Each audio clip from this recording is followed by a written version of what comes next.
Good morning, beautiful people. It's Melanie coming to you from the Outer Banks, North Carolina. Here's the sunrise.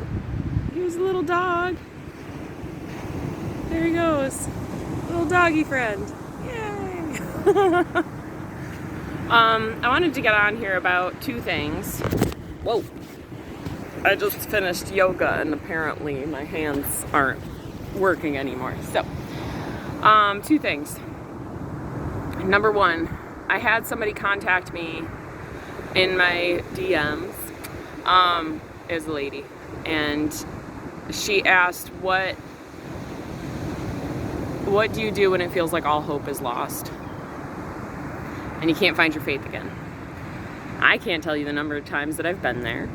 I can't tell you the number of times over the summer that I felt that I was there again. There's another little dog. They're just hanging out, aren't they?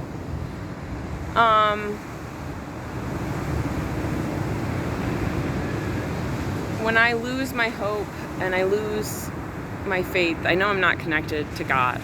And so the first thing that I do is I get outside and I get to nature and I get to that peaceful serenity place that oftentimes is overlooked and doesn't exist in modern day life and reality, where we're always rushing and hustling and bustling. So that's number one rule, is to get out in nature.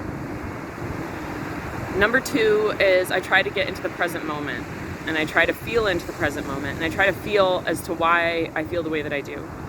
In this person's circumstance, she was going back into work that she didn't want to go into, and she wanted her spiritual business to be what was leading her on her journey and providing for her on her journey. And she didn't want to go back into the matrix and go back into the rules and the regulations. And I was so glad that she reached out, because I went through that same experience, and it was 2018, and I was going back into nursing, and I didn't agree with nursing at all. I didn't agree with any part of nursing.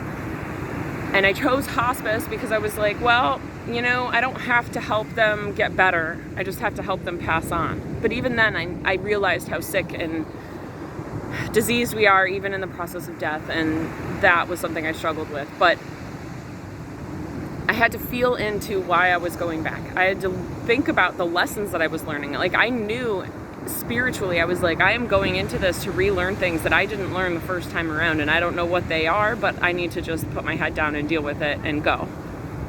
The third thing that I do is I start seeking the lessons. What lessons am I learning in this process? I awakened so many psychic abilities when I went back into nursing and I went into the field of hospice. Without that, I wouldn't be who I am today. I learned so much more compassion, so much more empathy. I learned how to be there and comfort somebody without any expectation of getting better.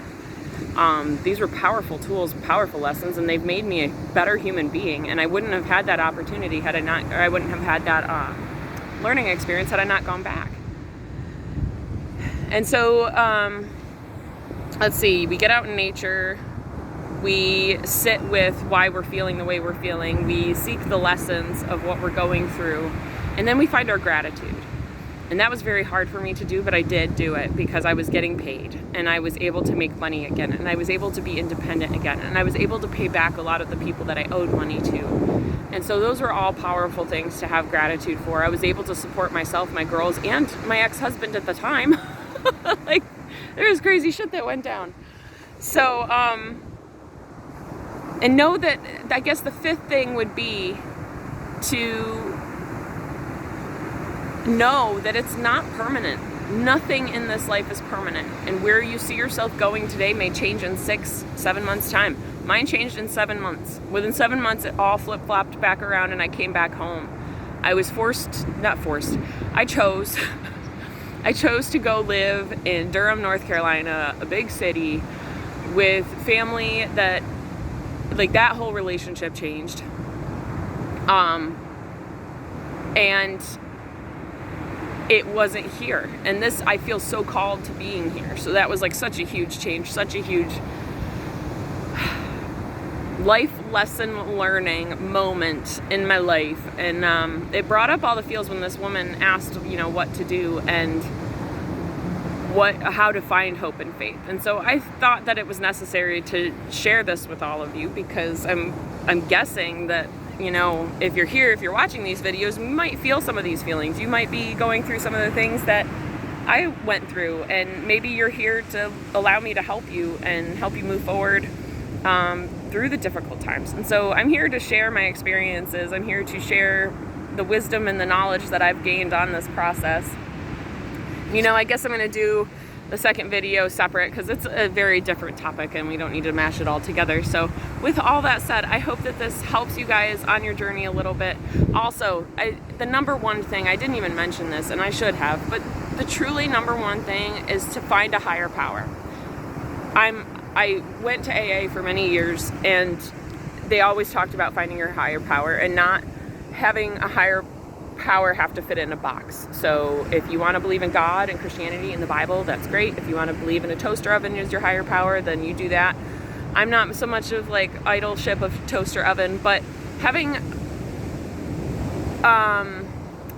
recognition of a higher power and putting your faith into that higher power makes this traveling journey so much easier. Without my connection to God, I would feel way more hopeless and way less faith 99% of the time, and I don't think I'd be here. So make sure to find that relationship with God and Creator and how it works for you. So with all that said, we'll try this one some more. Happy sunrise, people! Sending you all the love. Adios, my friends. Peace.